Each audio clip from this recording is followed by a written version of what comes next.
লাউয়ের বীজ লাগাবো এখানে। লাউয়ের বীজ লাগাবেন? মিষ্টি লাউয়ের বীজ রোপণ করবেন? কতগুলা গর্ত করছেন এখানে? গাঁথা করছি আপনার 150 মতন হবো। 150 মতন হবে? এখানে কতগুলো লাউয়ের বীজ লাগতে পারে?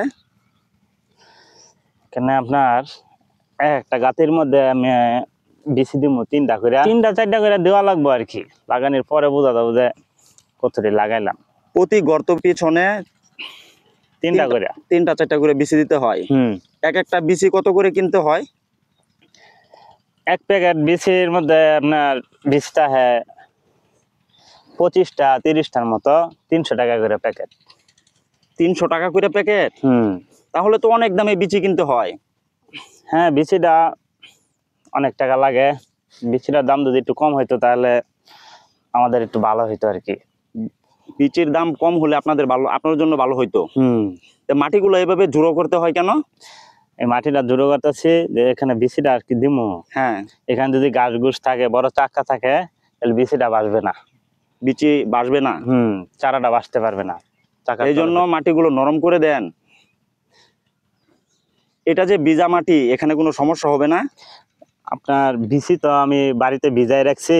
হ্যাঁ, বিচির আপনার কেরায় পড়ছে, কারণ খালি অল্প একটু মাটি নিচে দিমু, দেওয়ার পরে আপনার 2 দিন পরে বাসা পড়বে। 2 দিন পরে বেসে উঠবে? মাটি যদি ভিজা থাকে তাহলে কি এটা পচে যাওয়ার সম্ভাবনা থাকবে না বিচিগুলা?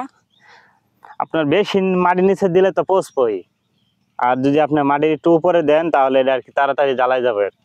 মাটির উপরে দিলে তাড়াতাড়ি জ্বালাই যাবে? আর যদি আপনার ভিজা মাটিতে যদি আপনার ভিজা বিচি লাগান তাহলে তাড়াতাড়ি পচা যাবে। আর যদি শুকনা বিচি লাগান পচার সম্ভাবনা নাই। শুকনা বিচি লাগালে পচার সম্ভাবনা খুবই কম। আর যদি আপনার শুকনা মাটিতে ভিজা লাগান বিচি, তাহলে সেই বিচিটা আর কি তাড়াতাড়ি বাসা করবো। আর যখন বিচিগুলা পচে যায়, নষ্ট হয়ে যায়, তখন কি সেই স্থানে আবার নতুন করে বিচি রোপণ করতে হয়? ওই আমরা আবার বিচি পাটায় ছয়ে দেই, যেখানে নষ্ট হয়ে যায় ওইখানে আবার আইনা লাগাই দিই। কারণ একটা বিচি যদি মার যায় তাহলে তো আপনার অনেকগুলো জায়গা মার যাবে। এক কাড়া মাটিতে কতগুলো গর্ত করতে হয়? এইটা আপনার এক জনে এক রকম গাঁথা করে। আমরা ধরেন 1 কাঠা জমিনের মধ্যে গাঁথি করি 30টা 25টার মতো আর কি। এগুলা কি ভালো জাতের মিষ্টি লাউ? হ্যাঁ, ভালো দেখেই তো আপনার এক প্যাকেটের মধ্যে 25টা 30টা বিচি থাকে। ফলন কেমন আসে? ফলন ভালোই ইনশাল্লাহ। আমরা তো আপনার মিষ্টি লাউ পাখাই না, কাঁচাই বেচা বেলায়। যখন বেশি গতবার বেচছিলাম আপনার 50 টাকা কেজি, ঢাকা চালান দেই। এবার আল্লাহ যদি বাঁচায় রাখে, যদি হয় তাহলে ঢাকায়। শুধু পিস হিসাবে বিক্রি করেন না কেজি হিসাবে? না, পিস না, আপনার কেজি হিসাবে। যদি পিস হিসাবে কেউ কিনতে চায়, এগুলা কি বিক্রি করেন না? ধরুন গ্রামও তো আমরা বিক্রি করি না। তারপরে দেখা যায় একজন আসলে দেওয়া লাগে। আপনারা যখন মিষ্টি লাউগুলো উঠে তখন আপনারা মিষ্টি লাউগুলো কি খান না, শুধু বিক্রি করে ফেলেন? খাওয়াও তো লাগবে, না খাইলে কি আর আমরা কি আর কিনে না খাওয়ার হবো? নিজের হাতেরটা যদি না খাই তাহলে কি হবো? আগে তো আর নিজের হাতেরটা খাওয়া লাগবে। তা তো অবশ্যই, আগে নিজেরা খেয়ে টেস্ট করে দেখতে হবে যে আমার ক্ষেতের শাকসবজি গুলা কিরকম লাগে।